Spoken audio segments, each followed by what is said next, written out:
ocasión para invitar a todos los países de BRICS, así como a todos los países de América Latina, África y del mundo, a que nos acompañen a celebrar el bicentenario de Bolivia, en el camino a su segunda y definitiva independencia, con plena soberanía económica y política.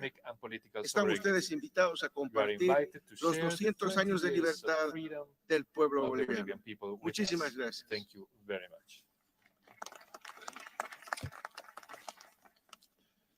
Thank you very much. We move on, and I'd like to call upon His Excellency, President Faustin Touadera, the President of the Central African Republic, to take the floor. Merci. Excellence. Thank you, Excellency. Monsieur Cyril Ramaphosa, President Cyril de la République d'Afrique du Sud, President of the Excellences, Republic of Mesdames South et Africa, Messieurs, Excellency, les chefs ladies d'État and et de gentlemen, gouvernement, Head of State and of Monsieur Government, le Secrétaire général des Nations Mr. Unies, the General Secretary of the United Madame Nations, Dilma Rousseff, Madame Dilma présidente Rousseff, de la nouvelle the Banque de President développement of des the BRICS, new development distingués bank of BRICS, Mesdames et distinguished delegates, ladies and Au gentlemen. moment où je prends la parole When, au nom de la as I'm République taking the africaine floor in the name of à the ce Central 15e sommet Republic des of BRICS Africa, on this élargi, 15th BRICS Summit, je tiens à exprimer I would like notre to profonde gratitude express our gratitude à son Excellence Cyril to His Ramaphosa, Excellency, Mr. au gouvernement Cyril et au Ramaphosa, peuple frère to the government sud-africain and the people of South Africa, pour l'accueil for chaleureux the warm qui nous a été welcome réservé, that was reserved ainsi que les since we dispositions arrived, and also all excellentes the excellent prises pour la arrangements réussite de cette was rencontre made historique. for the success of this Excellences, Mesdames et meeting. Messieurs,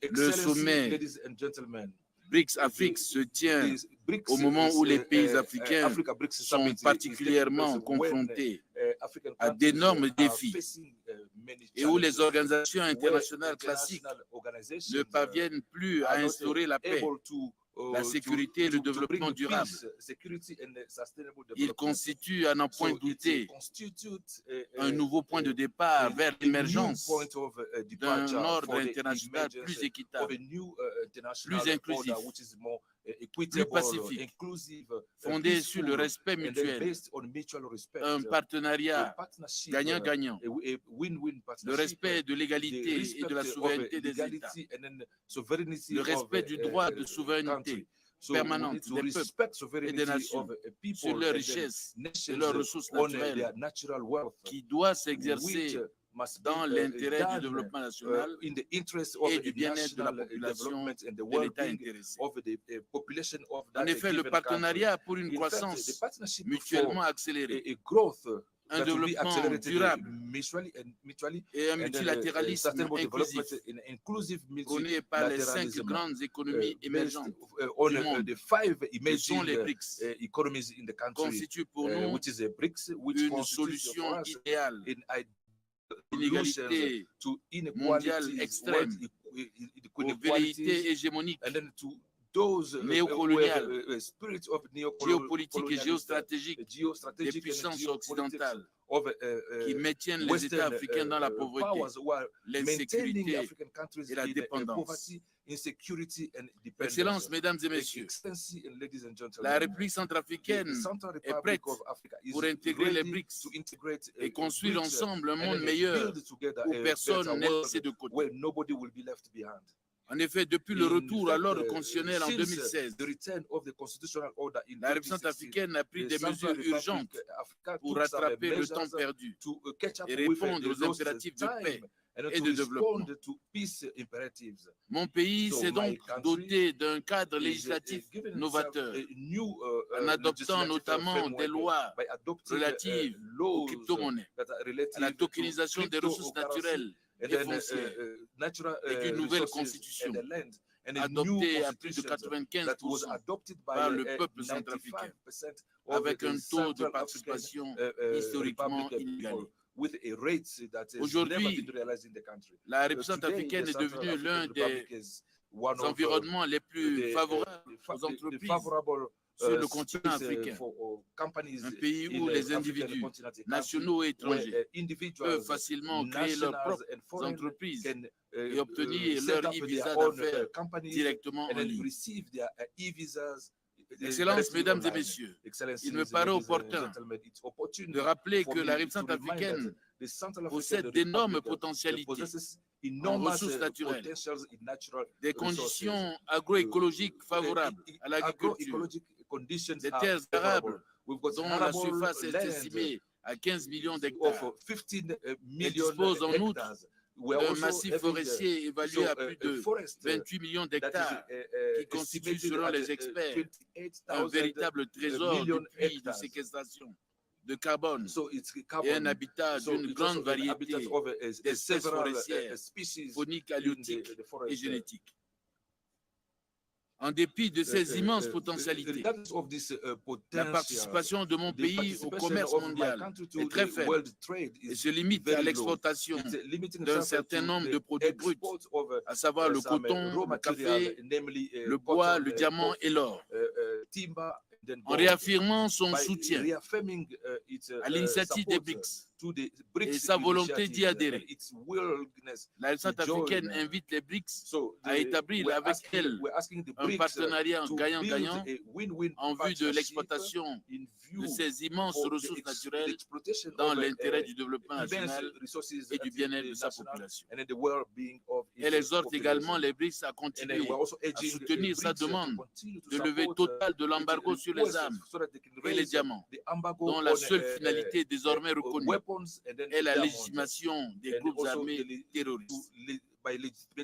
Au regard de notre engagement commun à établir un ordre mondial plus juste et plus inclusif, je suis persuadé que les résultats de nos travaux se révéleront efficaces en vue d'un partenariat véritable pour une croissance mutuellement accélérée, un développement durable et un multilatéralisme inclusif entre l'Afrique et les BRICS. Je vous remercie.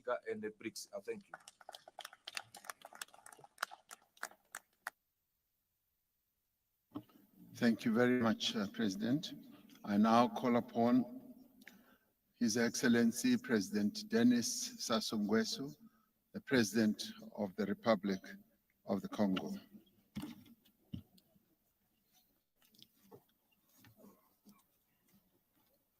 Monsieur Cyril Ramaphosa, Président de la République d'Afrique du Sud, chers frères, Mesdames et Messieurs, les chefs d'État et de gouvernement, Monsieur Antonio Guterres, secrétaire général des Nations Unies, distingués invités, Mesdames et Messieurs,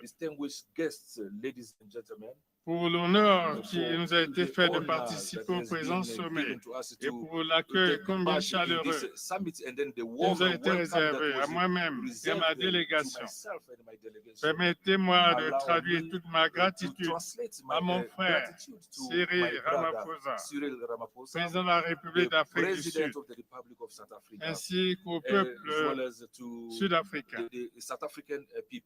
C'est l'occasion d'adresser également mes sincères remerciements à l'ensemble des chefs d'État membres des BRICS pour m'avoir convié à cette rencontre de haut niveau qui, j'ose l'espérer, aboutira à des conclusions pertinentes, capables de densifier nos efforts face aux multiples défis qui émaillent le développement de l'Afrique.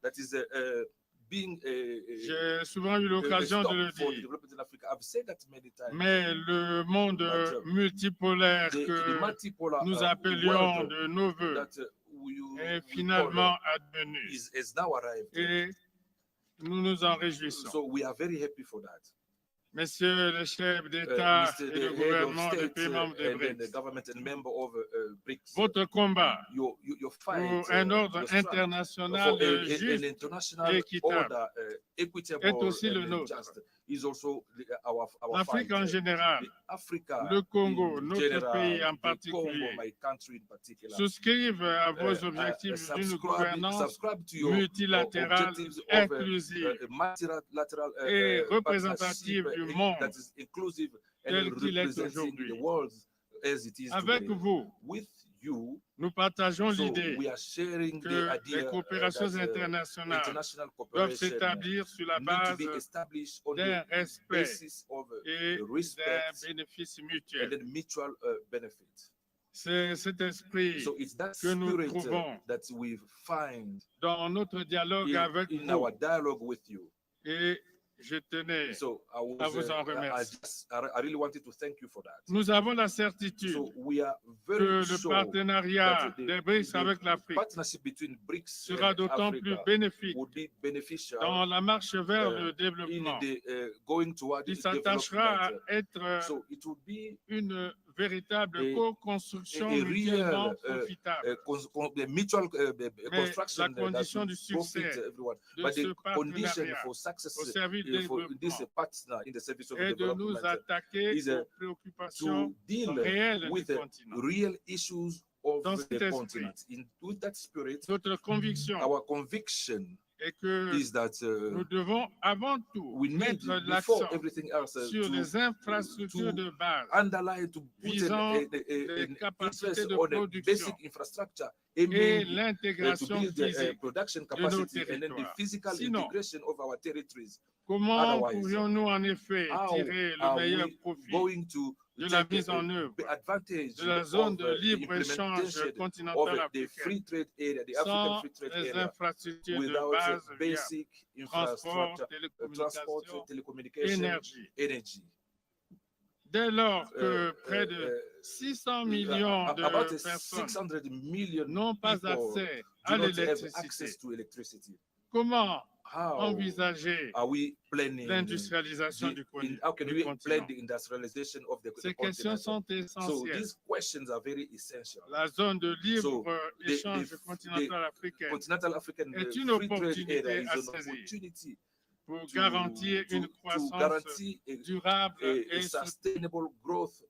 ajouter So, adding to aux that, préoccupations to évoquées sur concerns that have been raised, l'accès the access à l'eau potable, to drinking water, l'assainissement des villes, le so, renforcement du sanitation, capital humain, so the l'amélioration building de la a qualité de capacity vie of a human capacity, sont the autant de quality of priorités life, pour nous. these are priority for La us. liste n'est pas So exhaustive. the list is not exhaustive. Face à cela, la clé du progrès sur the notre key to continent progress sera, in our continent sans aucun doute, is without any doubt la facilitation it's, de the l'accès de facilitation, nos différents pays for the au access of financement. our different countries to Ainsi, to finance. J'exprime le So vœu I'm expressing que le partenariat my entre wish, les BRICS et the l'Afrique partnership between BRICS, vise Africa un and accès BRICS soutenu must be aux facilités de financement access to du facilitate développement. fund for development.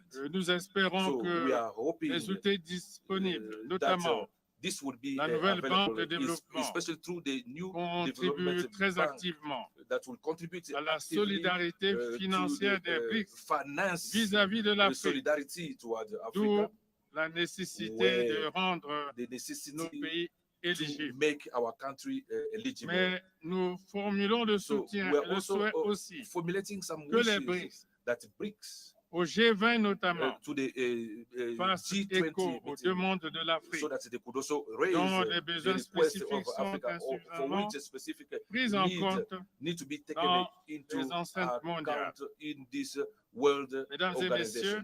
Ladies and gentlemen, la part de l'Afrique the dans la part of gouvernance Africa in the internationale international governance doit incontestablement must s'accroître et increase devenir and enfin become représentative de representatives son poids réel. of its real L'Afrique weight. est prête So à Africa lancer is des initiatives ready dans un to cadre start multilatéral with a new initiative rénové in a multilateral pour apporter ses framework, réponses a renewed framework, aux grands défis so to auxquels bring l'humanité responses est to the confrontée, challenges to qui which souvent the humanity la is touche facing.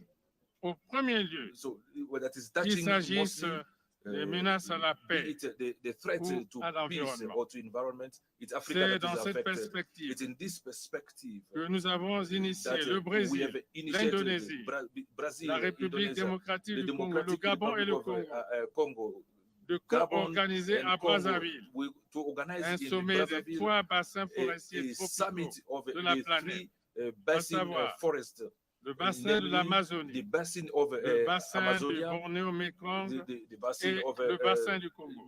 Mekong, and then the basin of Nous entendons Congo. à travers So ce we are sommet hoping apporter through une this réponse summit plus concertée to bring a et plus concerted efficace answer and de nos grands effective bassins, for the big poumons de basins la planète, that is à supporting l'urgence the de la lutte planet contre for the le réchauffement fight climatique against et climate à l'extrême change, importance and then also de la for the protection de la importance biodiversité. extreme for the protection of Permettez-moi biodiversity. Mesdames et messieurs les chefs d'État et de gouvernement, je saisis cette occasion pour vous inviter à prendre part au sommet de Brazzaville afin d'unir nos efforts dans la recherche des solutions adaptées pour faire face efficacement à l'urgence climatique. Mesdames, messieurs, ainsi, comme le thème l'indique, les BRICS et l'Afrique appellent à un ferme engagement en faveur bel engagement à faire prospérer dans une Afrique en paix, une Afrique stable où les vertus du dialogue doivent toujours être privilégiées. Je vous remercie.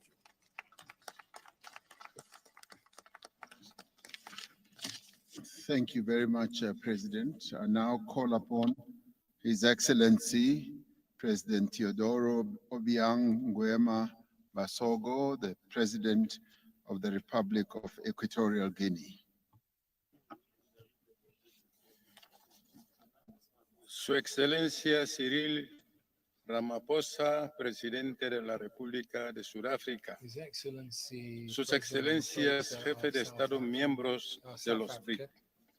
Sus Excelencias, Jefe de Estado y de Gobierno y jefes de delegaciones, señoras y señores, se me ha permitido expresar mi gratitud a mi hermano, Su Excelencia Cyril Ramaphosa, Presidente de la República Sudafricana, por la amable invitación que nos ha formulado para participar en esta importante cumbre de los BRICS bajo el lema BRICS y África, Asociación por el Crecimiento Mutuamente Acelerado, el Desarrollo Sostenible y el Multilateralismo Inclusivo. Señor Presidente, el Gobierno de la República de Guinea Ecuatorial reafirma su opinión sobre la pertinencia de la creación de los BRICS y la necesidad de su reforzamiento hacia una universalidad para crear una plataforma más fuerte y globalizada, capaz de corregir las injusticias que predominan y hacer prevalecer las desigualdades en el actual sistema de relaciones internacionales. Apoyamos efectivamente la configuración de ampliar el grupo BRICS, por lo cual consideramos que Guinea Ecuatorial es una buena candidata para ser parte integrante de los BRICS ampliados. Por su convicción en la capacidad de los BRICS de crear un sistema mundial más justo y equitativo que puede contrarrestar el viejo orden mundial en las relaciones entre los países. La República de Guinea Ecuatorial cree que África ha superado los tiempos del dogmatismo teórico para ir a la realidad de las acciones que impongan cambios visibles en la vida de las naciones emergentes del sur global. Esta lucha solo puede conocer victoria efectiva con el poderío económico y monetario y con una voluntad y determinación de los BRICS orientado hacia el crecimiento económico acelerado, el desarrollo sostenible y el multilateralismo inclusivo entre sus estados miembros, contra las injusticias del actual sistema político y económico inicuo que sigue sumiendo a los pueblos africanos desde que se liberaron del sistema colonial por los países detentores, dueños de la economía mundial y sus organizaciones afines, por mantener el statu quo de su poderío económico sobre los estados emergentes.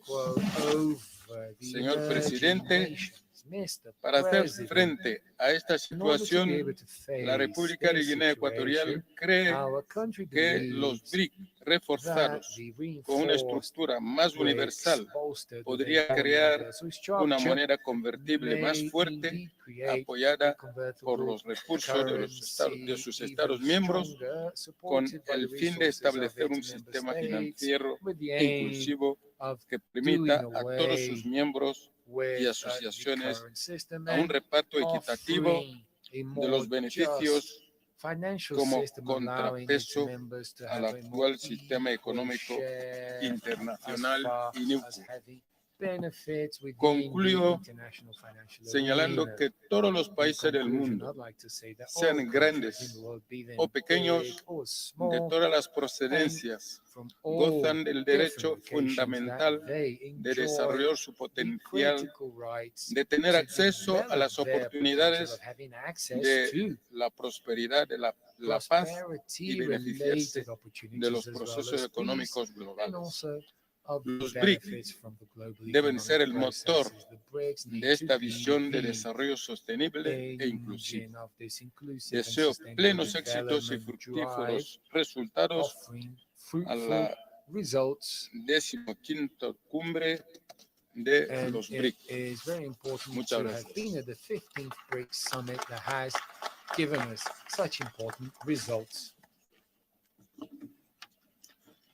Thank you, President. I now call upon on the virtual platform, President Nicolas Maduro, the President of the Bolivarian Republic of Venezuela. Excelentísimo compañero Cyril Ramaphosa, presidente de la República de Sudáfrica y presidente pro tempore de los BRICS, querido presidente Xi Jinping de la República Popular China, querido presidente compañero Lula da Silva, presidente de la República Federativa del Brasil, estimado primer ministro de la India, Narendra Modi, estimado presidente Vladimir Putin. Quiero saludar con mucho entusiasmo la celebración de esta histórica 15ª cumbre del bloque de economías emergentes conformado por Brasil, Rusia, India, China y Sudáfrica, que ha venido sentando bases muy sólidas de cara a la construcción de un nuevo sistema mundial verdaderamente libre, inclusivo, justo y solidario, donde se restituyan los principios del derecho internacional, amenazado por el viejo sistema hegemónico imperial. Venezuela agradece sinceramente la invitación cordial que Sudáfrica, en su condición de presidente pro tempore de los BRICS, nos ha extendido para participar en esta histórica cumbre y contribuir en el diálogo de acercamiento BRICS Plus. Estoy muy complacido de transmitir además la admiración y el reconocimiento de todo el pueblo de Venezuela hacia los pueblos y gobiernos de los BRICS. Países que han asumido la vanguardia en la construcción de un mundo de paz y de prosperidad económica, basado en el respaldo a la diversidad civilizatoria.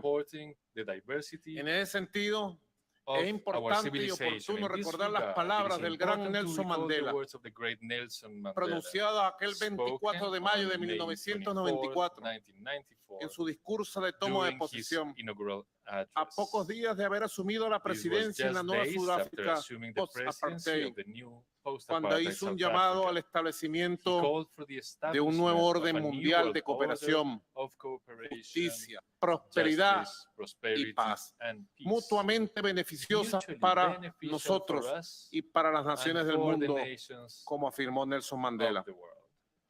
Al vernos aquí, junto a ustedes, Venezuela, participando en esta cumbre histórica de los BRICS, viene a mi mente el comandante Hugo Chávez, quien junto a otros líderes del mundo durante décadas levantaron sus voces para la construcción de un nuevo orden internacional político, cultural, económico, sustentable.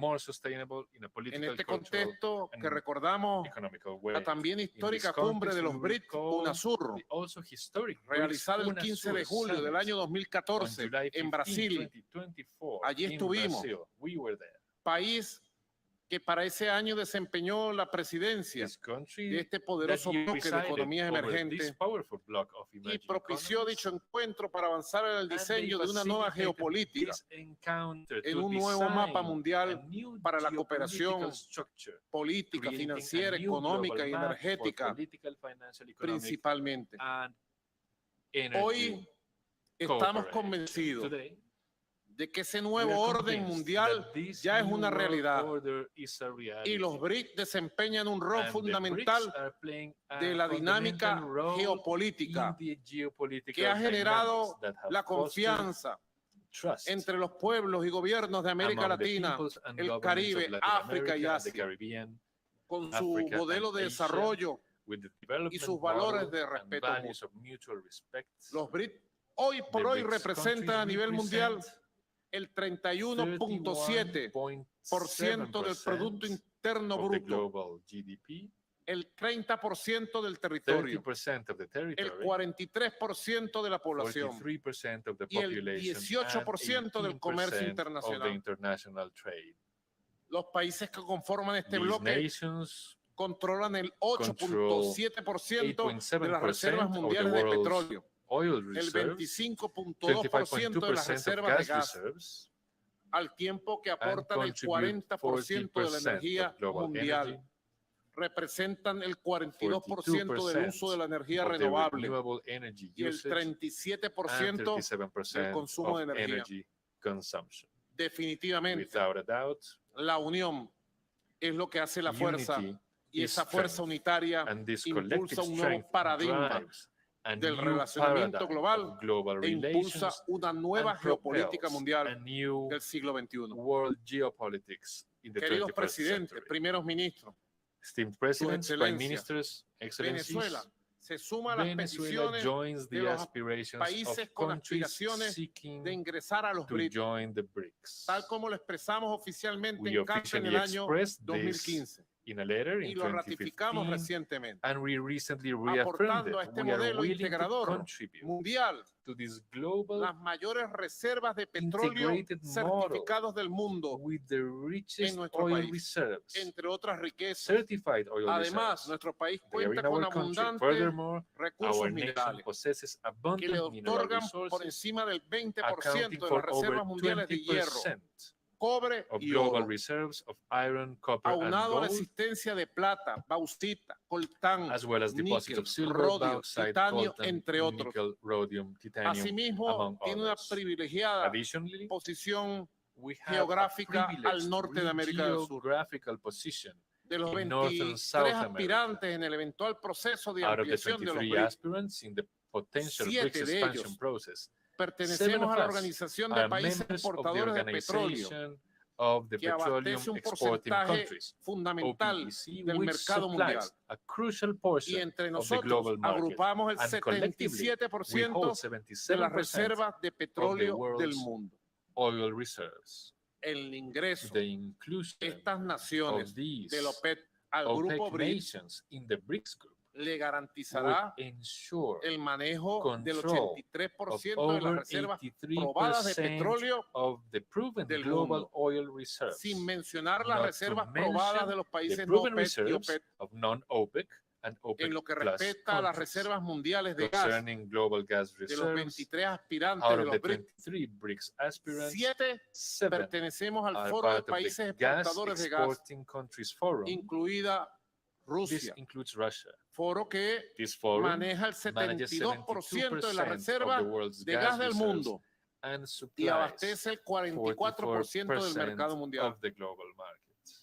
La experiencia acumulada por Venezuela en la lucha y resistencia ante la imposición ilegal de sanciones criminales, de medidas coercitivas unilaterales, es otro It's de los another aspectos vital fundamentales que aspect estamos that we are dispuestos prepared to a share with the compartir BRICS group con el grupo BRICS and its friends. y con todos los amigos de los BRICS. La realidad de los últimos años The reality ha is that in puesto en recent evidencia years, we la have necesidad de highlighted, we avanzar have seen the en el clear proceso de evidence desdolarización de la economía mundial ante el uso y el abuso indiscriminado de la moneda estadounidense como mecanismo de guerra económica contra los pueblos libres del mundo. Estudios recientes han demostrado que al menos 30 naciones, 28% de la población mundial, alrededor de 2.178 millones de seres humanos, se encuentran afectados por sanciones imperialistas y otras medidas de extorsión y guerra económica. El daño a nuestras economías y modelos de desarrollo es innegable. La implementación de estas medidas incide negativamente en el disfrute de los derechos humanos.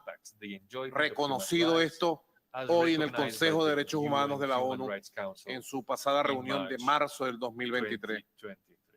Compañeros presidentes y primeros ministros, desde Venezuela, unimos voluntades para la configuración de una nueva arquitectura financiera que permita realizar nuestras transacciones con novedosos medios físicos y digitales y con una amplia canasta de monedas nacionales, así como acceder a nuevas formas de financiamiento que contribuyan a la recuperación y el crecimiento de nuestras economías.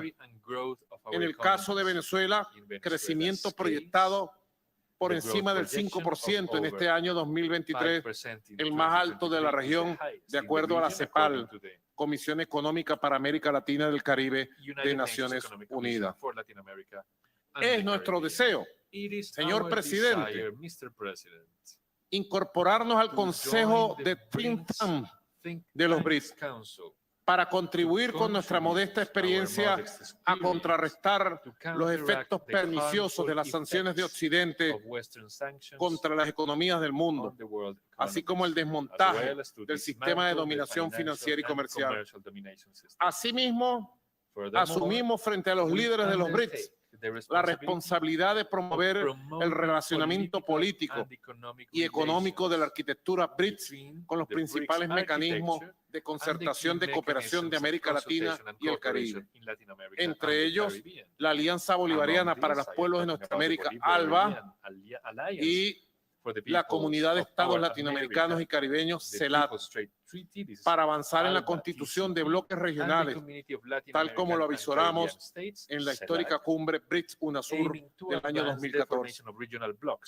La consolidación de estas ambiciosas alianzas requiere de un elevado nivel de conciencia de los pueblos sobre las realidades, fortalezas y capacidades para avanzar unidos. A tales fines, proponemos fortalecer la alianza comunicacional a través del reimpulso de la cooperación entre TV BRICS y Telesur, plataforma multimedia y multiestatal latinoamericana y caribeña.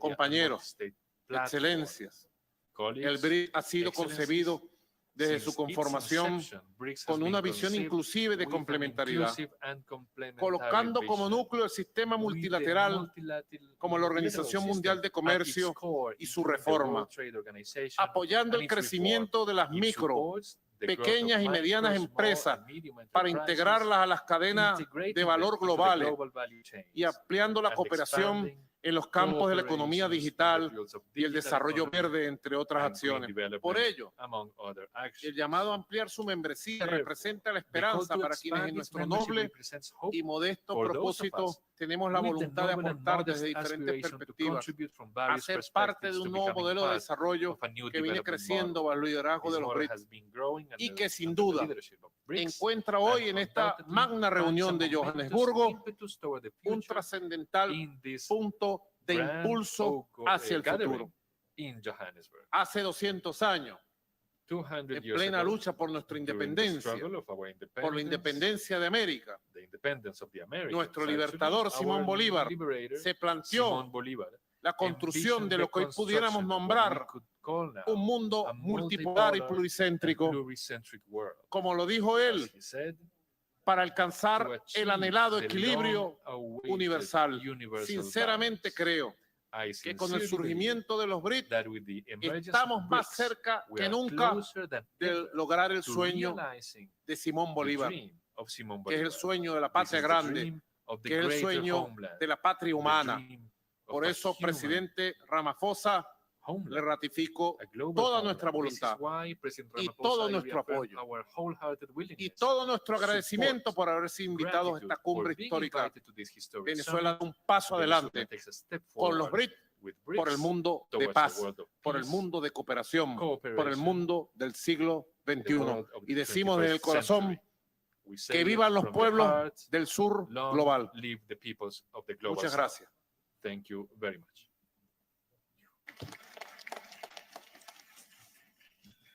Thank you, President. I now have the honor to call His Excellency President Isaias Afwerki, the President of the State of Eritrea.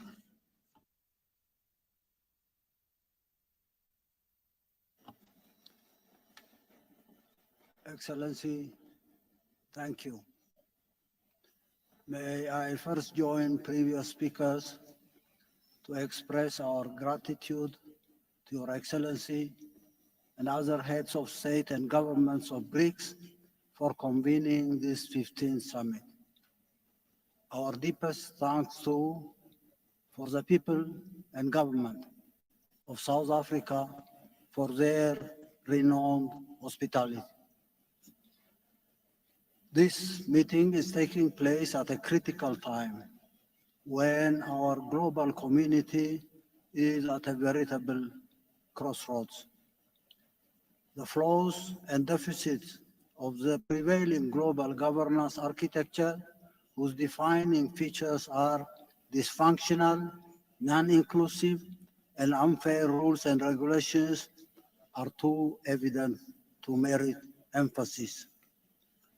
US exceptionalism, or Pax Americana, has unleashed malaise that have gravely impaired global progress for almost a century now.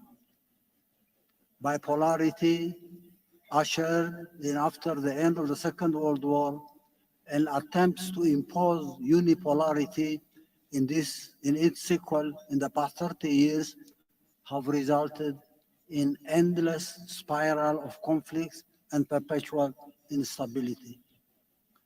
Opportunities for global progress, meaningful participation between nations and peoples based on inherent commonality of interests and aspirations, social harmony within societies that depend on fair access to and distribution of the national pie have been squandered.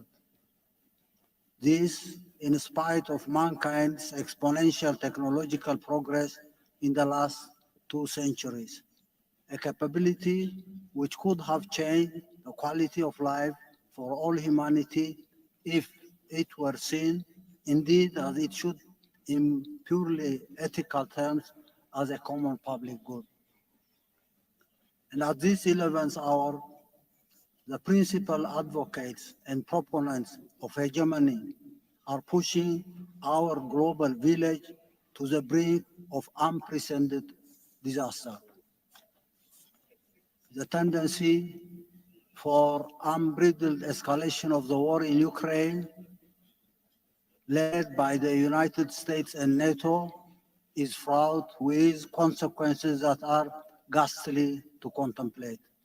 Yet, the United States and its allies continue to doggedly pursue these perilous paths in a desperate attempt to turn back the clock of history and assert what they term as their unassailable global superiority and dominance.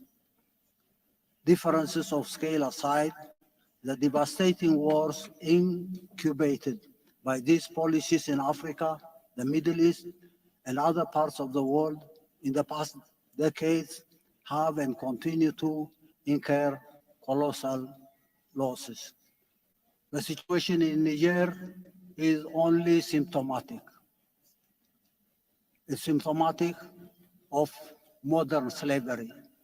Imagine bringing back all the uranium that have been going to Europe to electrify this marginalized continent. Vast literature on and related institutions for conflict resolution and the maintenance of peace aside, costly wars unleashed directly or through proxies find no solutions in the majority of cases and are instead compounded by deliberate subterfuge. Peacekeeping forces, humanitarian assistance, etc., are mere palliatives to project semblance of serious concern. Most of the times, the institutions and conceptual pillars of global governance, the cogent principles enshrined in the UN Charter, are circumvented and supplanted by illegal frameworks and approaches. Grave issues of international peace are not addressed by and referred to legitimate international bodies for adjudication. Alliances and power blocs, coalitions of the willing are the preferred tools in order to breach international law. Illegal and unilateral sanctions, weaponization of US-dominated financial, economic, and judicial institutions, as well as other punitive instruments in their toolbox, are routinely invoked to punish those who do not toe the line. These suffocating and malicious policies are embellished by high-sounding phrases in order to claim the moral high ground. They are also propagated extensively through their wide and subversive media outlets. But for all their efforts, these misguided and reckless policies have and continue to endanger or engender robust and growing popular resistance in all corners of the world. The tiny few aside, the lofty aspirations of humanity as a whole is for a just and fair global order where justice and the rule of law prevail, where nations and peoples form meaningful and symmetric ties of cooperation and partnership on the basis of respect for national independence and sovereignty, for societies anchored on compassion and social justice. These amorphous movements will require higher coordination in their critical layers. BRICS and other international organizations and platforms that broadly share these values and aspirations must shoulder the responsibility of better articulating and mapping out concrete objectives and strategies. The judicious approach will certainly involve a basket of concrete and consensual instruments that can roll back and sustainably dent the most vicious measures in their toolbox of repression. In this respect, the measures of de-dollarization, already on the offing with varying pace and through different alternative frameworks, could be supplemented by continuous consensus building and joint action in appropriate international forums to prevent conflict. Mechanisms can be worked out to expedite fair and comprehensive resolutions when and if they erupt. Similarly, the opportunities for coordinated and effective action may be explored to rectify systemic weaponization of judicial and other instruments that they have developed for ulterior ends and that are not in consonance with international law and the Charter of the United Nations. I thank you.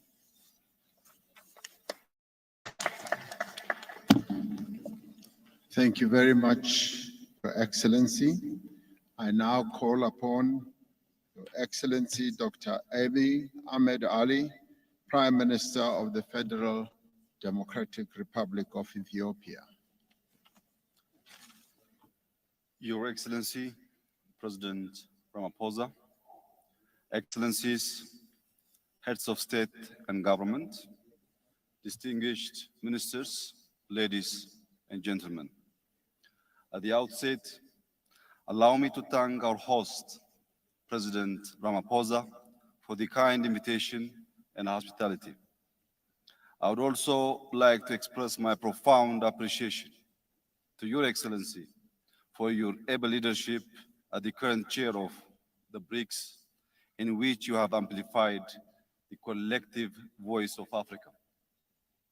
This BRICS summit is taking place at a critical moment in time, when often unheard voices in the global arena are striving to be heard. The many crises we have faced as a global community, particularly after the COVID-19 pandemic, have further exposed how cooperation is key for our collective survival. Hence, a growing and inclusive multilateralism is essential to overcome common challenges.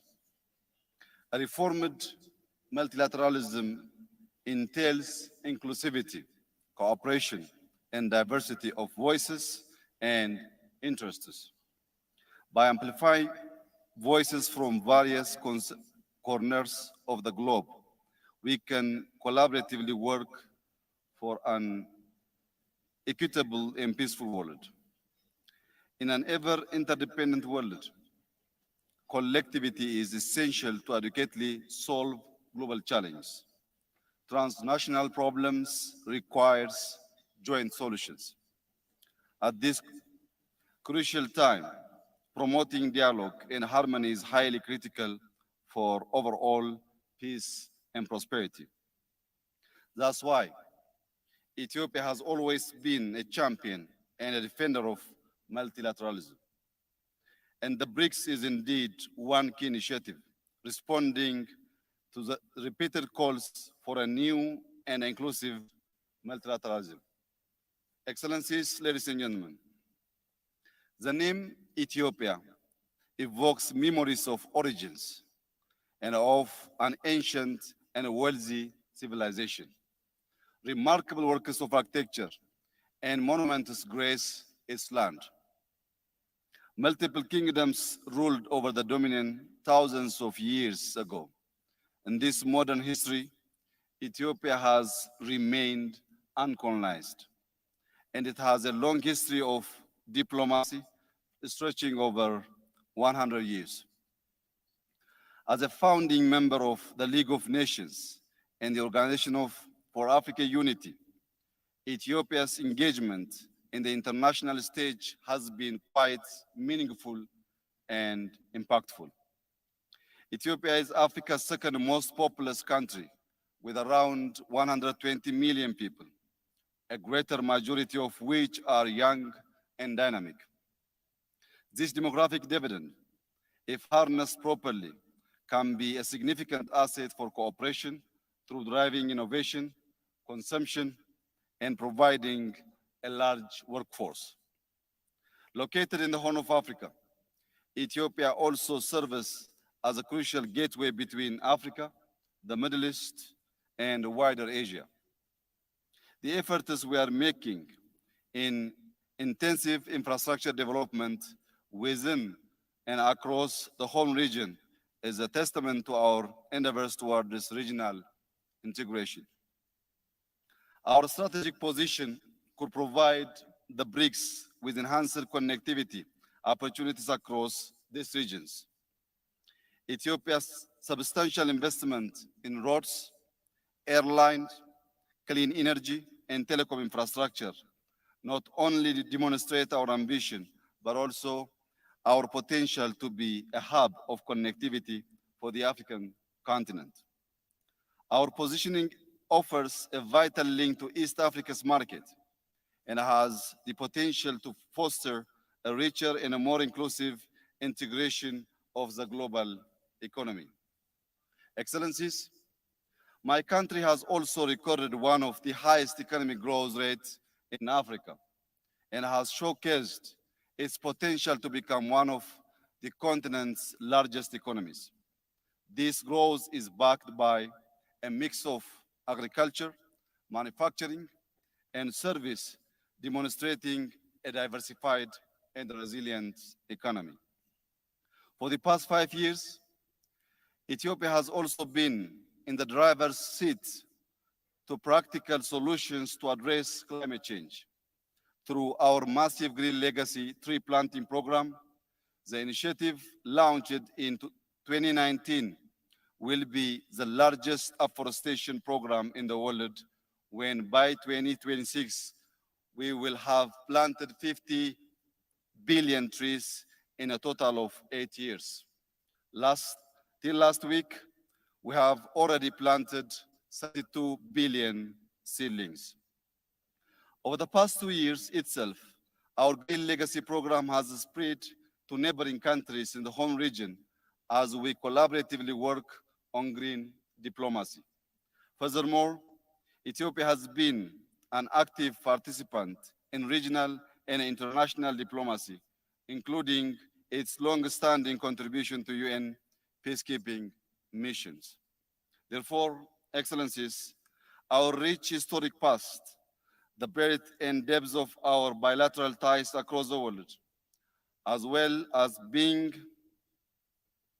forerunners in the establishment of key global and regional multilateral institutions, not only makes Ethiopia instrumental to BRICS bloc, but a key voice for inclusivity in the global arena. Excellencies, in joining hands with the BRICS, Ethiopia aspires to build BRICS, foster understanding, and work towards a shared future that benefits all.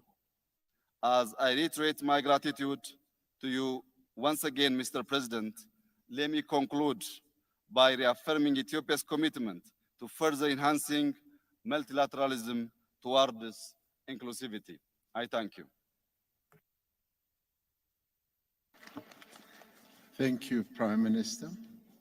I now ask His Excellency, President Nana Akufo-Addo, President of the Republic of Ghana. Excellencies, ladies and gentlemen, I'm grateful for the opportunity to address the 15th BRICS Summit, in which everyone present here is in agreement about the intensity and scale of the challenges facing our world and the urgent need to address them.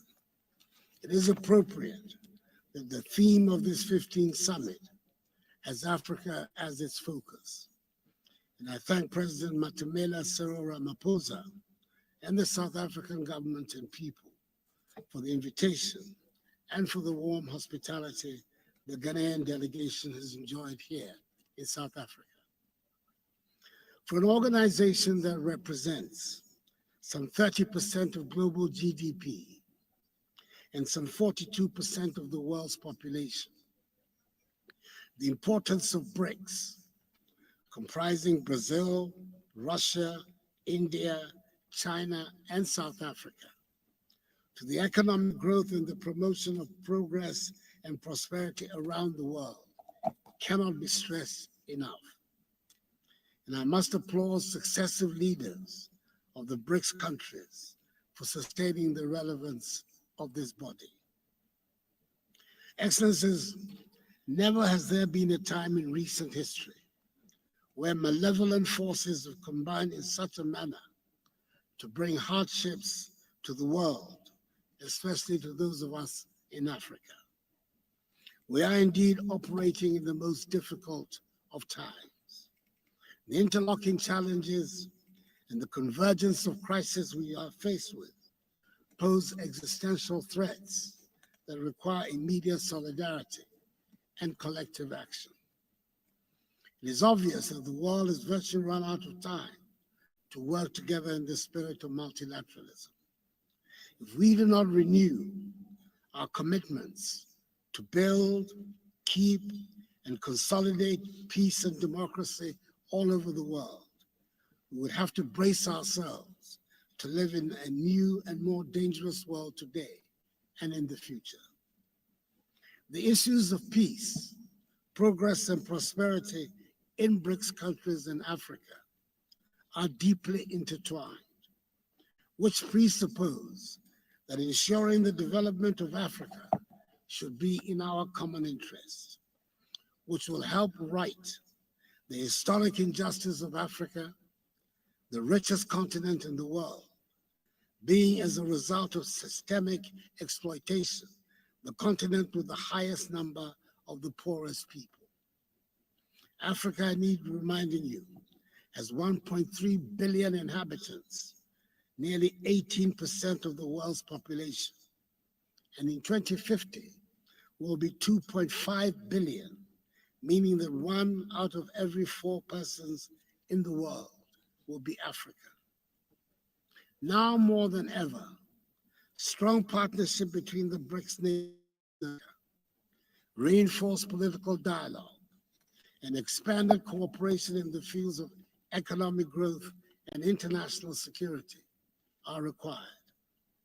We have to work together to achieve our goals, including a fair, equitable process of energy transition, which recognizes that the entire African continent is responsible for less than 4% of global emissions, and which safeguards the prospects of Africa's development. Excellencies, I urge this meeting to address one issue of importance for us in Africa, and I believe for the world generally. That is the urgent necessity for the reform of the United Nations, especially of the composition and structure of its Security Council.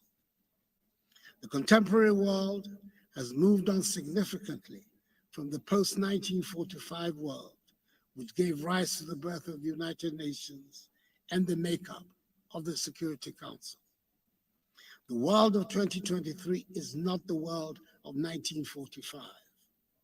The crisis of the global financial institutions and of global governance under the United Nations system, which were created from the rubble of the Second World War, is a deep crisis.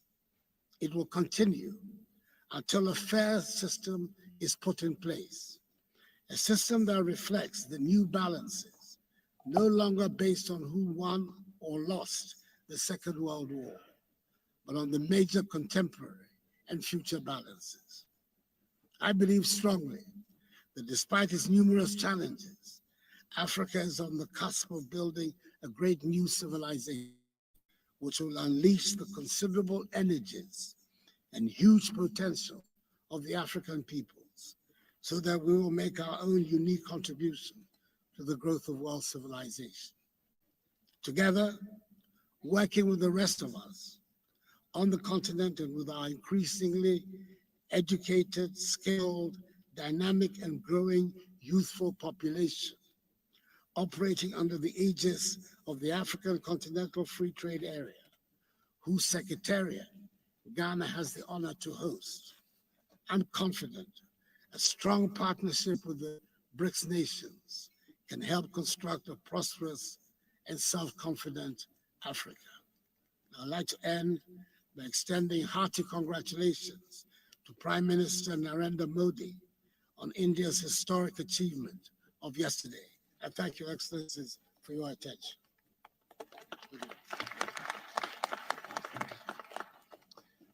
Thank you, President.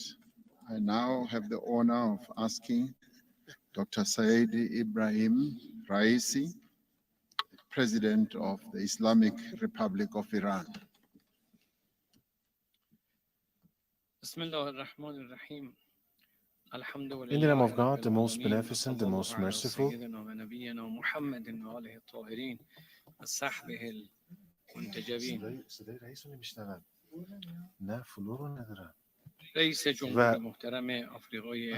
Honorable President of the South Africa, at the outset, I deem it necessary to thank you and the government دعوت از این جانب و میزبانی گرم شما سپاسگزاری نمایم. لازم است از جناب عالی و رؤسای محترم جمهوری چین، روسیه، برزیل و نخست وزیر محترم هند به جهت فراهم نمودن این فرصت تشکر کنم. و خرسندی خویش را از حضور در جمع همکاران عزیزم از قاره آفریقا و کشورهای دوست بریکس نیز ابراز دارم. بدون تردید تصمیم اعضای بریکس برای گسترش گروه اقدامی قابل تقدیر است که مسیر توسعه جهانی را در بستر عدالت هموار می کند.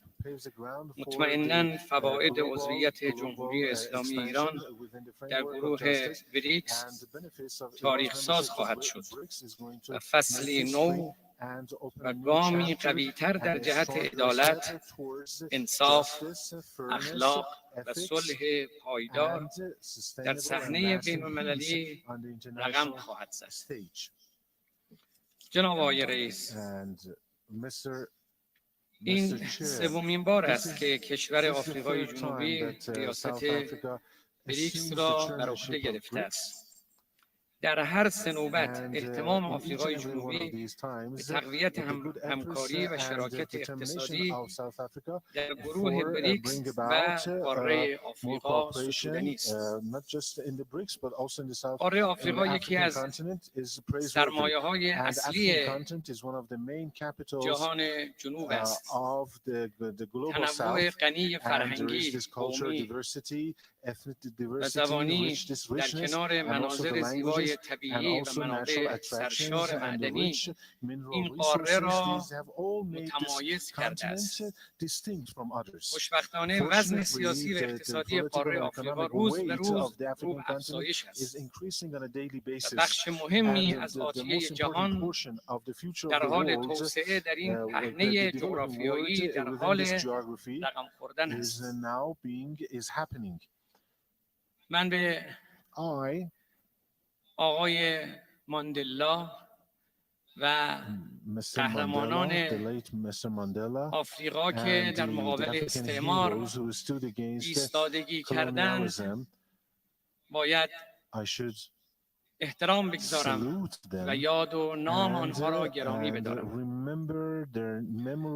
جمهوری اسلامی ایران از دیرباز یار آفریقا بوده و تقویت همکاری‌های اقتصادی با کشورهای آفریقایی در دستور کار ما قرار داشته است و در سطوح دو جانبه و چند جانبه برنامه‌های ویژه‌ای برای همکاری با کشورهای مختلف آفریقایی داریم. حضار گرامی، سلطه طلبی، بی‌عدالتی، تبعیض و بحران اخلاقی جهان را در وضعیت پیچیده و بحرانجی قرار داده است. ظهور و گسترش مشکلاتی همچون گرسنگی، تغییرات اقلیمی، محدودیت منابع انرژی، عدم دسترسی به امکانات بهداشتی و پزشکی در کنار ناامنی سایبری و همچنین تهدیدات فرهنگی، ارزشی و هویتی تنها بخشی از این چالش هاست که نیازمند اهتمام همگانی و همگرایی برای تعمیق گفتمان عدالت و پیریزی یک نظام عادلانه و برخاسته از منافع جمعی است. بریکس نماد چنین تغییر و تحولی در مناسبات جهانی است که میتواند به حل معضلات جامعه جهانی کمک کند. به ویژه آنکه اعتماد جهانی به اثرگذاری بریکس رو به افزایش است. گسترش بریکس به سایر قدرت‌های جهان جنوب و در حال توسعه این چشمانداز را منسجم‌تر و جهانی‌تر خواهد کرد. جمهوری اسلامی ایران همکاری‌های سیاسی و اقتصادی چشمگیری با هر 5 عضو گروه بریکس دارد و در دوره اخیر نیز آشکارا شاهد جهش و تعمیق این همکاری‌ها بوده‌ایم. همکاری‌های راهبردی مختلف بین ایران و اعضای بریکس از جمله در حوزه‌های ترانزیت، انرژی و تجارت در دستور کار جهانی بریکس از این نگاه حمایت می‌کنم. support this فواید approach adopted by اقتصادی Iran, پایداری را برای then ملت‌های also ما lasting و جهان it has lasting رقم benefits می‌زند. for our people جمهوری and for the اسلامی world. The ایران به Republic صورت of Iran قاطع very از تلاش‌های resolutely موفق بریکس supports the در successful endeavors of در BRICS راستای in line دلار with زدایی the dollarization از روابط اقتصادی میان from اعضا و the همچنین trade and استفاده از economic ارزهای interactions ملی between the members and و also تقویت making use of the سازوکارهای local and بریکس national برای currencies پرداخت and و also تسویه reinforcing the مالی mechanisms حمایت می‌کند. for payments and also جمهوری settlements. اسلامی The ایران Republic of Iran از ظرفیت‌های کم نظیری has برخوردار است exemplary و and آمادگی دارد unique capacities and در is هر ready سه حوزه اصلی to put at your فعالیت‌های disposal بریکس at the three یعنی main activities حوزه‌های of the BRICS, سیاسی، that is politics, امنیتی، security, اقتصادی، and مالی و اجتماعی economy, مشارکت and also نماید. the social ones and the financial ones, تعامل and حداکثری to have و maximum تقویت interaction and سازوکارهای to همکاری foster چند جانبه multilateral به خصوص با cooperation, کشورهای especially with the مستقل در حال independent توسعه developing در countries. کانون سیاست خارجی It جمهوری اسلامی it ایران is قرار in the دارد. center of Iran's foreign در همین policy, and in راستا this line, به دلیل موقعیت and خاص because of ترانزیتی Iran's و با very برخورداری از منابع special گسترده انرژی geopolitical and also و location همچنین of geography توان and بالای having a علمی lot و of مهندسی energy در resources حوزه‌های and a lot of متنوع از engineering and جمله technological and scientific تولیدات capabilities صنعتی، like فناوری، industrial نانو and و پزشکی nanotechnology and آمادگی خود را medical برای هر گونه advancements that همکاری، we have اقدام achieved. مشترک We اقتصادی announce و our readiness to have سرمایه‌گذاری any با kind of cooperation, کشورها to have اعلام joint می‌داریم. investments and other types of cooperation with حضار the other محترم، countries.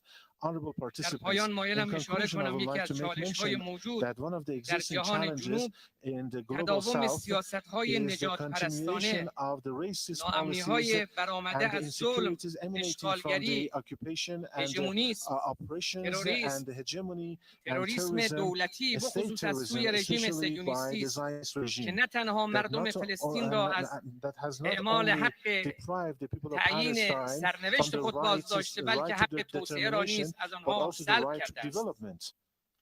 جناب آقای رئیس، Mr. Chair, Excellency, بار دیگر once again, لازم می‌دانم I از deem it جنابعالی necessary to thank you و ملت and کشور دوست و برادر آفریقای the جنوبی people و of the جلسه friendly and brotherly میزبانی در country این of نشست South مهم Africa for hosting this very important قدردانی نمایم و از حضار gathering, and I محترم would like به to خاطر توجه آنها thank you for صمیمانه your تشکر کنم attention. و سلام علیکم و That's رحمت it. الله. Thank you for listening.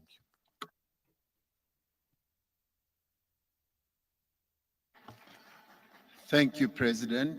My next speaker is His Excellency Ntsukwane Samuel Matekane, the Prime Minister of the Kingdom of Lesotho.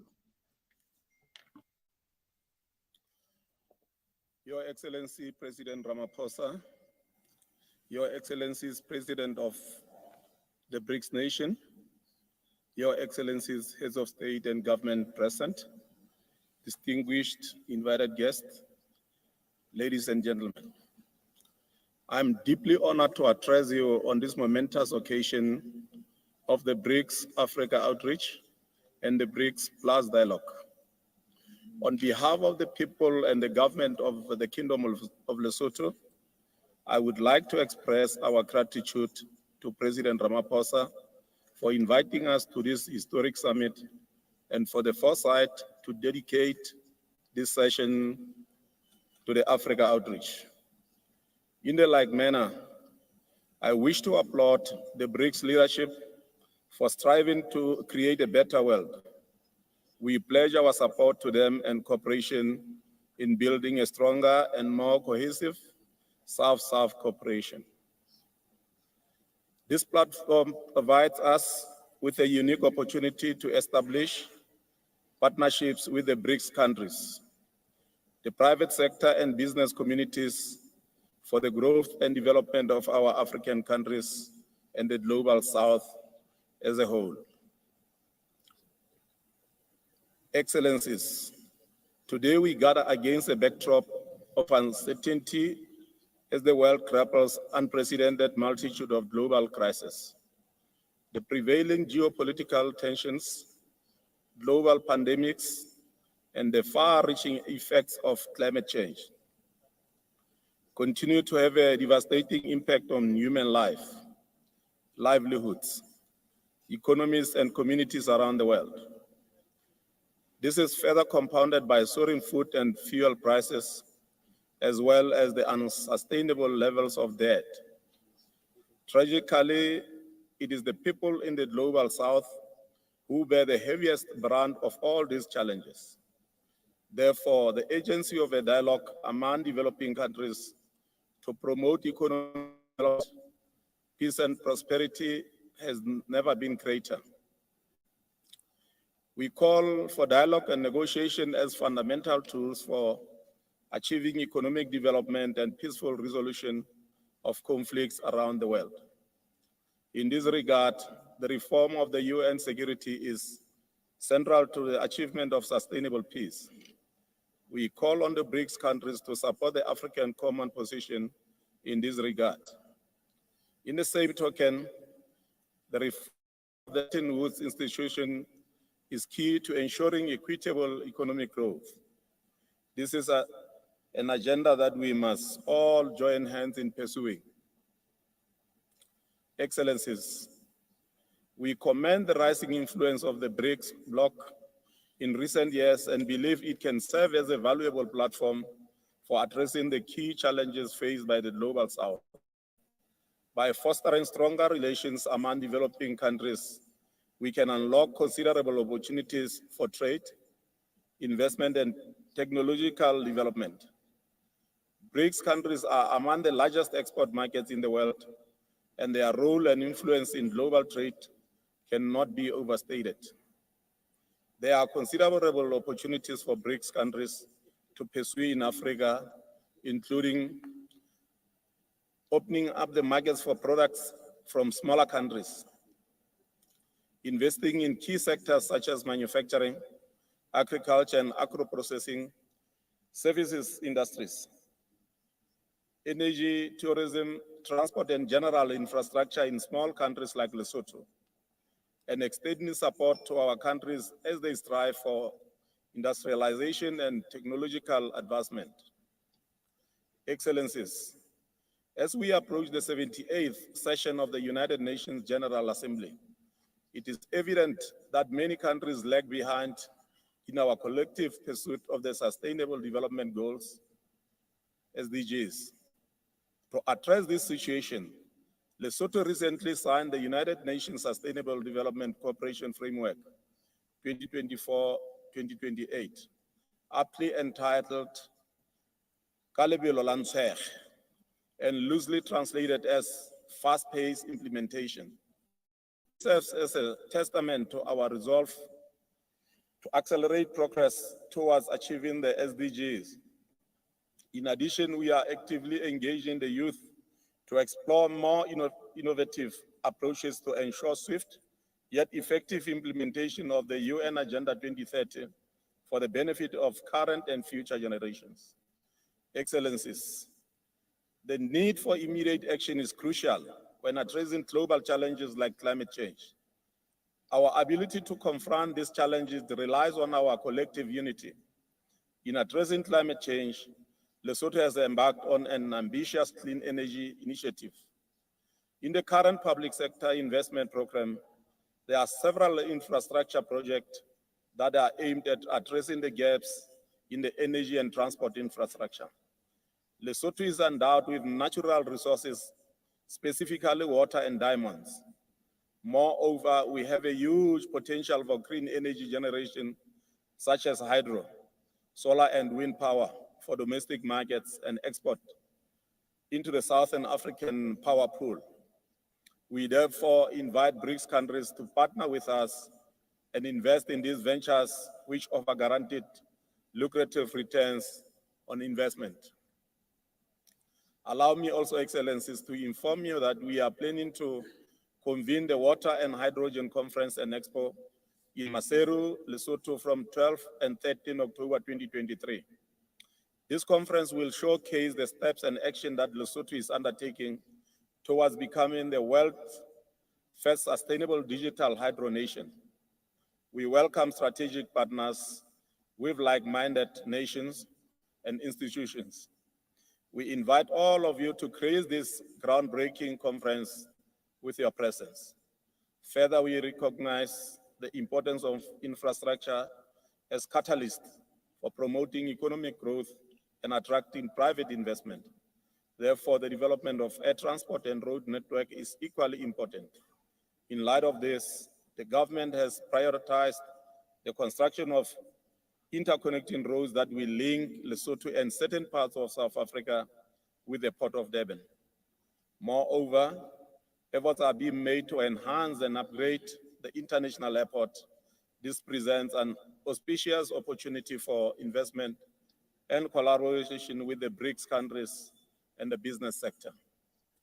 Excellencies, as I conclude my remarks, allow me to indicate that with the establishment of the new development bank, we anticipate funding opportunities to implement various agreements, such as the African Continental Free Trade Area Agreement and China and India Provincial Arrangement.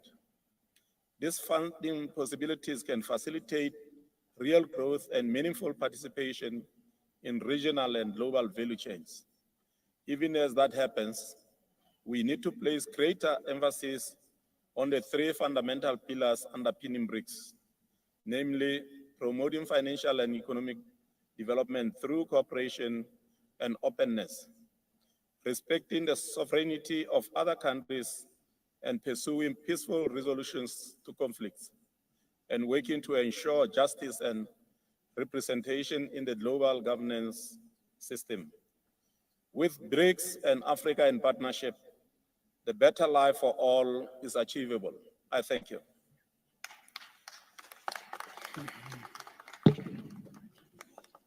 Thank you. Somebody has lost their wristwatch. If you have lost your wristwatch, please come to the table or send somebody to come and pick it up. My next speaker will be His Excellency Dr. Lazarus Chakwera, the President of the Republic of Malawi.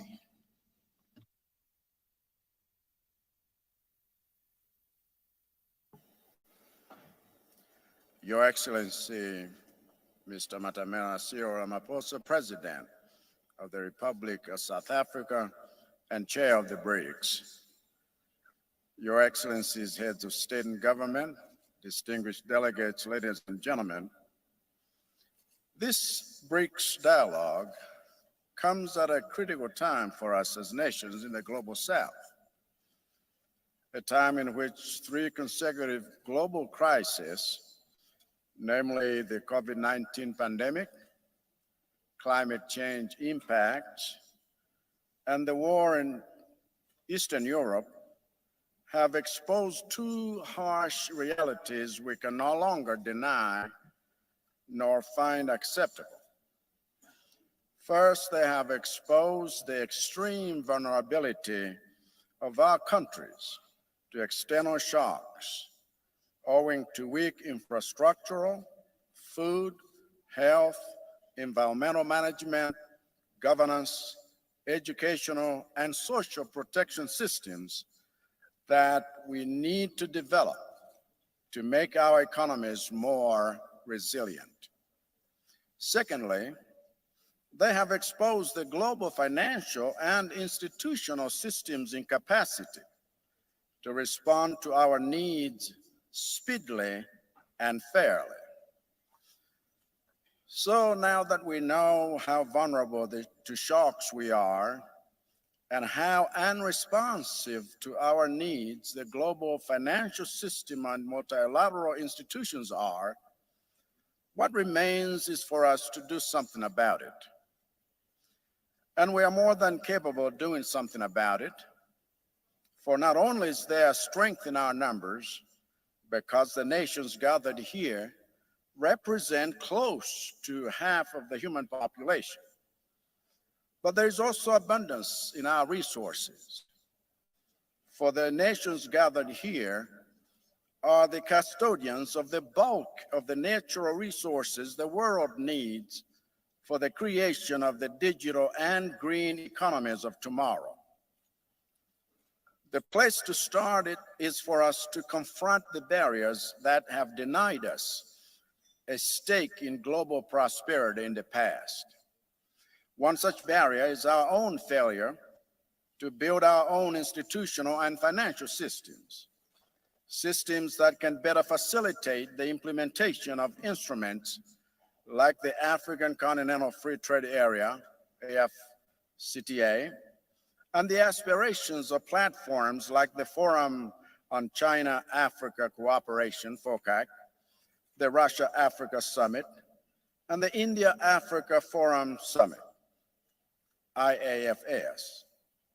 A second barrier we must confront is the monopoly that some countries enjoy of multilateral institutions like the UN Security Council, where we must insist that it is no longer acceptable for a handful of countries that claim to love democracy and equality to have the power to undemocratically make decisions about us without us.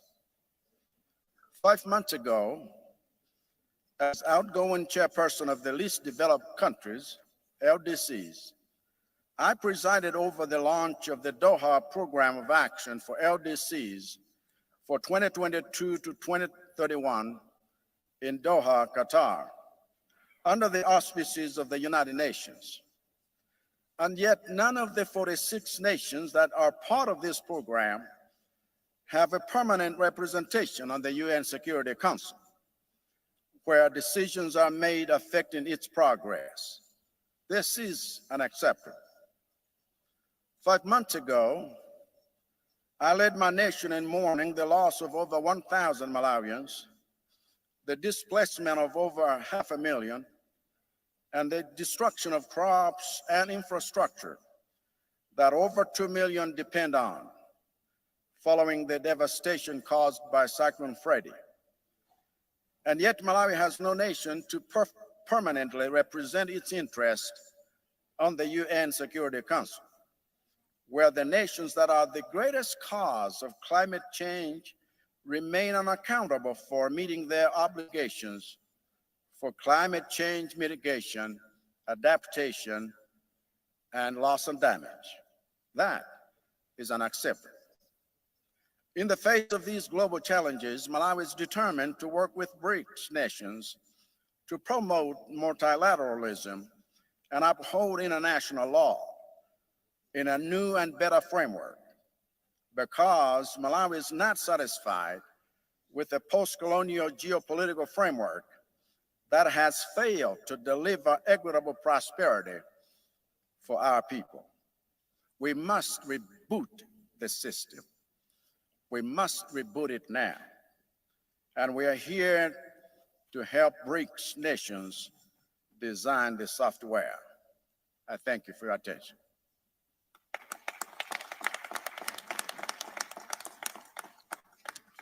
Thank you, President. I now call upon His Excellency, President Filipe Nyusi, President of the Republic of Mozambique. Obrigado. Thank you very much. Caro irmão e bom vizinho, Sua Excelência Cyril Ramaphosa, Presidente da República de África do Sul e Presidente de exercício BRICS. Senhores Presidentes e chefes de governos das nações BRICS, senhores Presidentes e Ministros dos Estados convidados, Excelências, minhas senhoras e meus senhores. Ao iniciar a minha intervenção como Estado convidado a esta Cimeira dos BRICS, quero, em nome da República de Moçambique e em meu próprio, agradecer o honroso convite endereçado por Sua Excelência Cyril Ramaphosa, Presidente da República de África do Sul. Esta participação confere-me a oportunidade de participar nos diálogos BRICS Plus e BRICS Outreach, fórum que constitui dos mecanismos importantes de fortalecimento da cooperação internacional e promoção de aceleração do crescimento econômico dos países emergentes e em desenvolvimento. Senhor Presidente, Na dinâmica da atualidade, a cooperação multilateral para o desenvolvimento constitui grande desafio para a esfera das relações entre os Estados na perspectiva de inclusão do Sul global nos sistemas multilaterais como forma de promover o crescimento econômico. Permitam-me que ressalte alguns aspectos que, a nosso ver, são críticos no contexto atual. Primeiro, aspecto relevante que decorre de recuperação econômica no período pós-Covid-19, apesar de haver indícios de uma trajetória de melhoria na maioria dos países, ainda prevalecem fatores negativos que amortecem a velocidade de crescimento, nomeadamente a persistência da inflação em quase todo o mundo e a alta das taxas de juros dos países credores acarretou o aumento de custo de financiamento para os países africanos.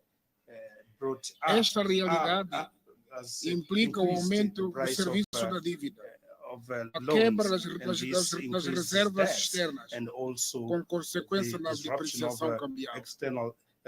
Segundo aspecto crítico que se relaciona com a transição energética e as mudanças climáticas. O efeito o nosso continente tem contributo insignificante nas emissões de carbono e é habitado por milhões de pessoas que ainda não têm acesso à energia. Ao mesmo tempo, os nossos países são vítimas de ciclones tropicais e secas recorrentes, com impacto na produção agrícola, o emprego para os jovens, a qualidade da vida das pessoas e a deslocação de milhares de pessoas dentro do continente em relação à Europa. Assim, torna-se premente que se adote uma transição energética justa, que permita a capitalização do potencial econômico dos países africanos com recursos energéticos em desenvolvimento, que indubitavelmente jogam papel fundamental na segurança energética global nas próximas décadas. Terceiro, a industrialização por via da consolidação de cadeias de valor regionais de diversos produtos, tendo por base a edificação de infraestruturas que liguem o continente africano para potenciar a zona do comércio livre continental. Ressalta como importante o processamento de produtos agrícolas e minerais estratégicos nos nossos países, combinando recursos de vários países para ganhos de economias de escala e acesso à energia em condições viáveis, onde Moçambique deverá desempenhar papel importante face ao potencial da sua matriz energética e localização geográfica estratégica. Senhores presidentes e chefes de Estado dos BRICS, a iniciativa de cooperação dos BRICS com países não BRICS, como Moçambique, aliada à sua expansão, configura uma mais-valia para a materialização das iniciativas africanas refletidas na Agenda 2063 para o desenvolvimento de África em consonância com as agendas das comunidades regionais. Estes desenvolvimentos só serão possíveis com paz e estabilidade. O combate cerrado ao terrorismo, a pirataria marítima no continente africano e no mundo, tendo por base os fóruns multilaterais com participação ativa dos países menos desenvolvidos, em linha com os ditames da lei internacional e sem influências de rivalidades geopolíticas. Por último, gostaria de mais uma vez saudar a iniciativa dos BRICS relativas ao novo Banco de Desenvolvimento que deverá reduzir o déficit de infraestruturas no continente africano. Saudamos o fato de privilegiar o componente de financiamento de infraestruturas econômicas e sociais vitais, sendo de destacar a necessidade concreta de construção de estradas e pontes, escolas e hospitais, barragens e outros sistemas de detenção e gestão da água, entre outros. Estas infraestruturas bastante importantes no impulso do progresso econômico, que poderá criar o bem-estar progress this can bring about welfare for the Mozambican. Ao associar-se a estes diálogos Moçambique, falo com a convicção de que BRICS pode construir mais uma forma de destaque para compartilhar interesses e esforços através de ações concretas, propiciando benefícios mútuos num ambiente de complementaridade e solidariedade que caracteriza o Sul global em diversas questões de interesse estruturantes dos nossos Estados. Muito obrigado pela atenção. Thank you very much, Mr. President, for your attention. Thank you, President. My next speaker will be, and it is an honor to call upon President Hage Geingob, the President of the Republic of Namibia. Thank you, Your Excellency.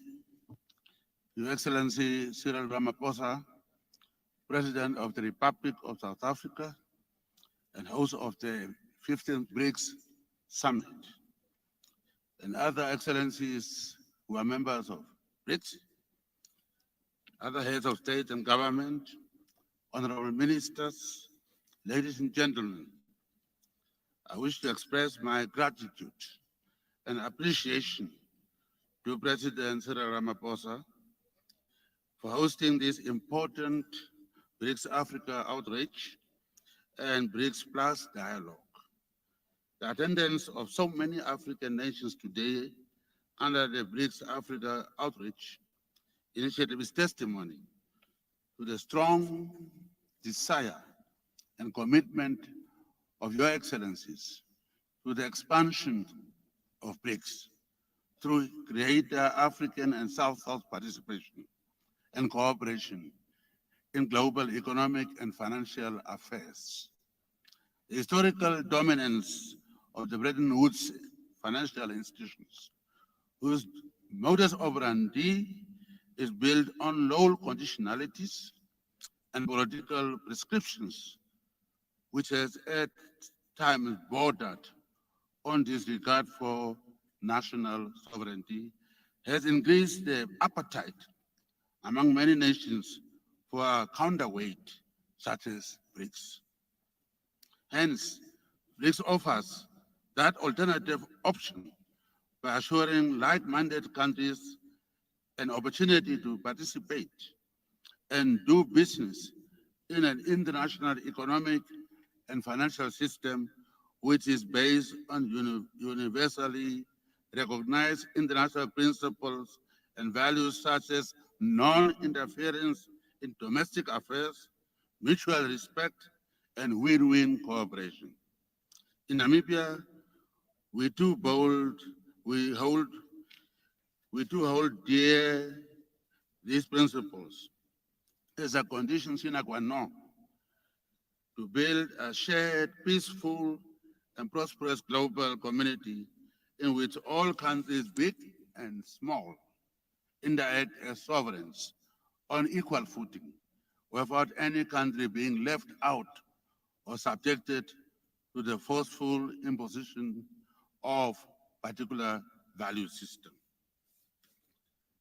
The African Union has themed this year the year of the acceleration of the African Continental Free Trade Area implementation.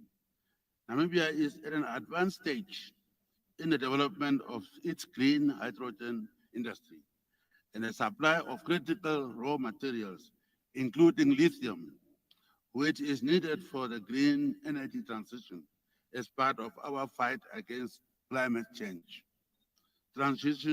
We invite you to come and invest and assist us in the development of the green energy infrastructure to consolidate regional energy value chains and offtake agreements.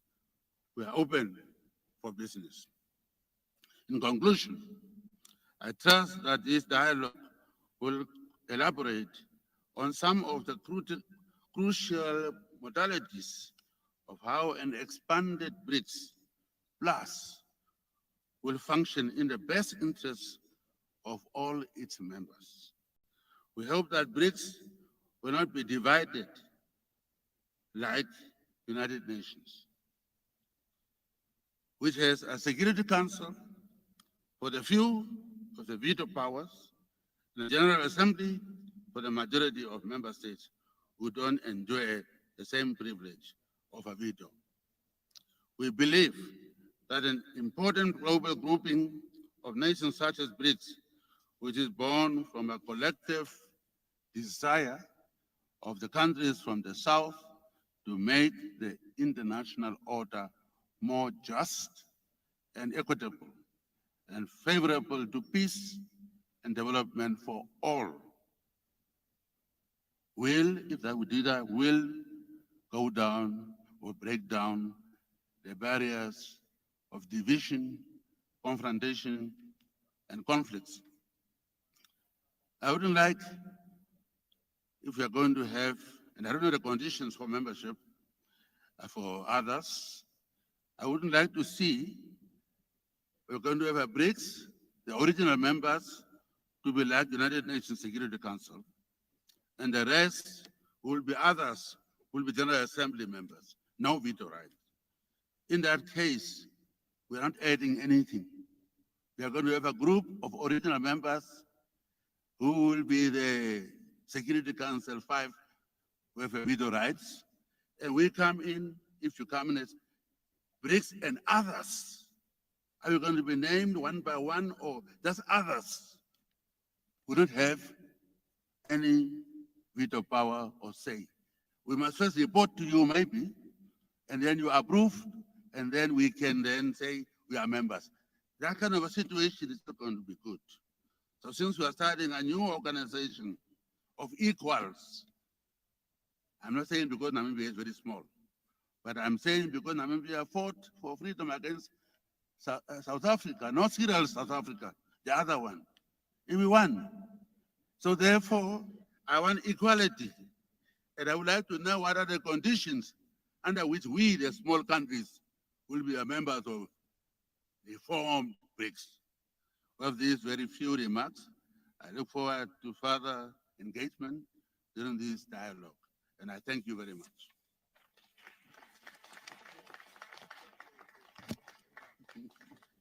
Thank you, President Gengo.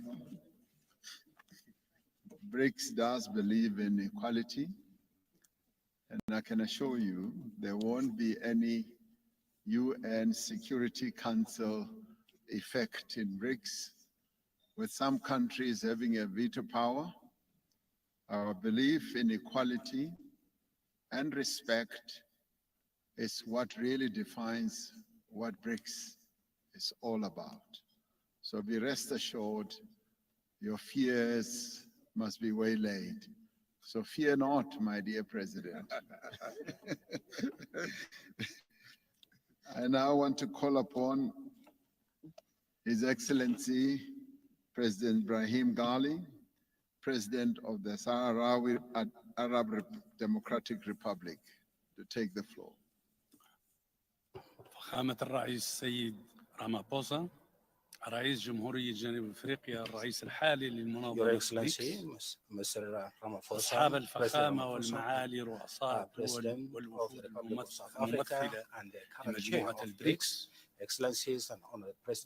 رفاقي أصحاب الفخامة والمعالي رؤساء دول ووفود منظمة الاتحاد الإفريقي، ضيوف قمة بريكس إفريقيا الأعزاء، الحضور الكريم،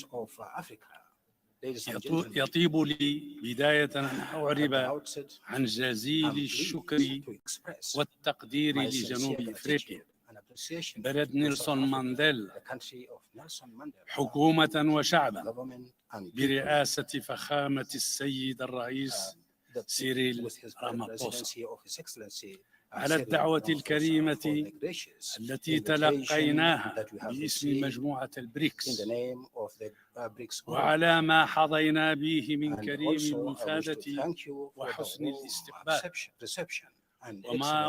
وما وفرته من ظروف رائعة لإنجاح هذا الاستحقاق قمة بريكس الاتحاد الأفريقي. إفريقيا قارة تمتلك قدرات هائلة بشبابها الحيوي، وتزخر أرضها بثروات هائلة، إلا أنها عانت وما زالت تعاني من التهميش وحتى من الاستغلال والمديونية التي أفقرت العديد من بلدانها وحالت دون نموها الاقتصادي والاجتماعي. الجمهورية الصحراوية تعتبر أن السلام والاستقرار في قارتنا مرهون بتحمل المجتمع الدولي وخاصة أعضاء مجلس الأمن لمسؤولياتهم في فرض احترام الشرعية بعيدا عن الكيل بمكيالين. فالجمهورية الصحراوية تخاطبكم من منطلق أنها تعاني اليوم في القرن الواحد والعشرين من ظلم صارخ وانتهاك سافر للقانون الدولي ونهب متواصل لثرواتها الطبيعية بتدخل مخجل من أطراف دولية تسعى لفرض خيارات أحادية ظالمة، بما في ذلك على مستوى بعض أعضاء مجلس الأمن الدولي، تحول دون تمكين الشعب الصحراوي من استكمال سيادة بلده على كامل ترابه الوطني. وهكذا أصحاب الفخامة والمعالي والسعادة، فإن الجمهورية الصحراوية تعتبر أن نظاماً عالمياً متعدد الأطراف لكي يلبي اليوم تطلعات البشرية يجب أن يكون قائماً على العدالة وسيادة القانون الدولي. لا بد له من أن يجعل من حقوق الشعوب في تقرير المصير والاستقلال ومن تصفية الاستعمار ومخلفاته أحد ركائزه الأساسية. لا بد له من أن يضمن خلق ديناميكية جديدة تقضي على الفوارق الظالمة سياسياً واجتماعياً واقتصادية بين مختلف مناطق العالم، وتصب في النهاية في مصلحة البشرية جمعاء. لا شك أن ذلك هو الفارق الذي سيميز مجموعة البريكس. كل النجاح والتوفيق لهذا اللقاء. شكرا والسلام عليكم ورحمة الله.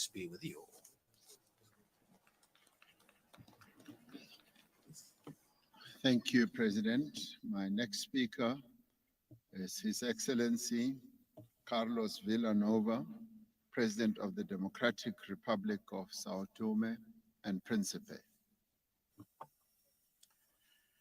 Sua Excelência Cyril Ramaphosa, Presidente da República da África do Sul, Excelências, chefes de Estado e de Governo do Brasil, da Rússia, da Índia e da China, ilustres chefes de Estado convidados, minhas senhoras e meus senhores, quero em primeiro lugar agradecer o honroso convite que me foi formulado pelo Presidente Cyril Ramaphosa, Presidente da República da África do Sul e Presidente pro tempore dos BRICS, para, na minha qualidade de chefe de Estado de São Tomé e Príncipe, um pequeno Estado insular, participar nesta prestigiada 15ª Cimeira dos BRICS, nomeadamente nesta reunião BRICS-Africa Outreach.